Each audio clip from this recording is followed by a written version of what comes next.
কাছে আমার অনুরোধ, আপনার এই কার্ডগুলো নিজেরাই সারেন্ডার করুন এবং সেই বেনিফিটটুকু যাতে পশ্চিমবঙ্গের গরিব মানুষ পায় তার ব্যবস্থাটা করুন প্লিজ, এই অনুরোধ কিন্তু।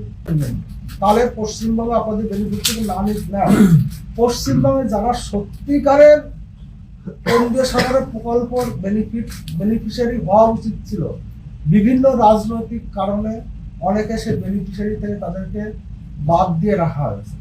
আপনারা যদি এইগুলো ছেড়ে দেন তবে সত্যিকারের যারা গরিব মানুষ তারা সেই বেনিফিটটুকু পাবে। অনেক পরিবার আছে এখনো জঙ্গলমহলে, পাহাড়ে, চা বাগানে, তারা এই অন্তর্দয় যোজনার বেনিফিটে নেই।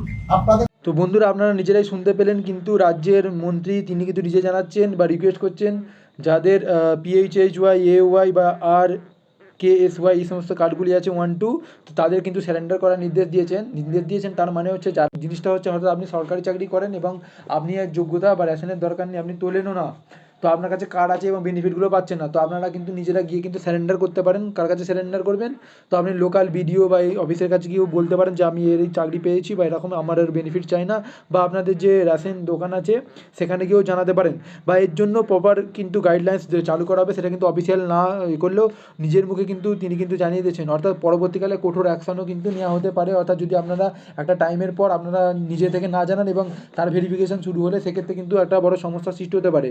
তবে এই নিয়ে ফার্দার কোনো আপডেট আসেনি। মে মাসে যতটুকু গম ভাঙানো হয়েছে মনে হচ্ছে 80,000 মেট্রিক টন গম হয়তো রেশনের দাম, আর টোটাল আবার যেহেতু আমি প্রথমেই বলেছিলাম টোটাল আটা বন্ধ করতে যেহেতু এখানকার যিনি আধিকারিক আছেন আমাকে বলেছেন 2.5 আটা বন্ধ করে দেন গভর্নমেন্টের 600। এর পাশাপাশি দুয়ারের রেশন নিয়েও আপডেট উঠে আসছে। দুয়ারের রেশন বন্ধ হতে পারে। ইতিমধ্যেই চাল আটা নিয়েও কিন্তু বড়সড় ঘোষণা হয়েছে, তো সেই নিয়ে আমি আরও ভিডিও দেবো। তো আপনারা কিন্তু যদি এই সমস্ত কার্ডের অন্তর্ভুক্ত হন এবং আপনারা সরকারি চাকরি করেন বা আপনাদের কোনো ব্যবসা আছে বা আপনার আর্থিকভাবে সচ্ছল, তাহলে কিন্তু এই কার্ড আপনাদেরকে নিজে থেকে স্যারেন্ডার করতে হবে। যদি স্যারেন্ডার না করেন তাহলে কিন্তু পরবর্তীকালে বড়সড় কিছু হতে পারে। তো সেক্ষেত্রে বর্তমানে যেটা আপডেট দিয়েছেন সরকারের তরফ থেকে রিকোয়েস্ট করা হচ্ছে যাদের আর্থিক সচ্ছলতা আছে, তারা গভর্নমেন্ট চাকরি করেন বা এরকম কোনো অন্তর্ভুক্ত যেখানে তাদের দরকার নেই, প্রয়োজন নেই আর ওই সমস্ত কার্ডের, এবং তাদের কার্ডের অন্তর্ভুক্ত আপনাদের পরিবার, তো অবশ্যই এটাকে স্যারেন্ডার করার নির্দেশ দেওয়া হচ্ছে। তো বড়সড় আপডেট কিন্তু উঠে আসছে রাজ্যের রেশন কার্ড নিয়ে। তো অবশ্যই আপনারা এই ভিডিওটা দেখলেন, আপনারা নিজের মুখেই কিন্তু জেনেছেন খাদ্যমন্ত্রী। তো ভিডিওটা ভালো লাগলে অনেক শেয়ার করে নিন, জনস্বার্থে ভিডিওটাকে শেয়ার করে দিন যাতে সবাই আপডেটটা পেয়ে, এবং যদি আপনি শেয়ার করেন এবং সেই ভিডিওটা থেকে কোনো কেউ স্যারেন্ডার করে সেক্ষেত্রে অন্য একজন উপকৃত হবে, তো অবশ্যই কিন্তু ভিডিওটা শেয়ার করে দেবেন। আর ভালো লাগলে লাইক দেবেন। ধন্যবাদ।